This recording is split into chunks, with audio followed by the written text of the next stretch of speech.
Alam mo nung 1990s, yung bank deposit natin, ang interest nito umaabot ng 10% per year. Kaya naman nasanay yung mga tao na mag-deposit sa bangko. Pero sa ngayon, less than 1% na lang ang kinikita natin sa bank pag tayo ay nag-deposit. Kasi nga, the rule of money is changing. So pag-usapan natin yung mga challenges natin sa pera.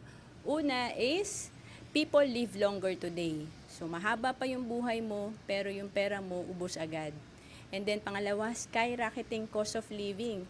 Ang bilis tumaas ng mga presyo ng mga bilihin natin. And people spend faster today. Yung pagkasweldo mo, wala pang 5 days, ang bilis maubos ng pera mo. Pag nag-grocery ka, mahina na yung 2,000, konti lang yung nabili mo. Kaya importante, mag-invest tayo sa financial education. At dapat pag natuto tayo sa financial literacy, may gagawin tayo para mag-improve yung finances natin. To know more,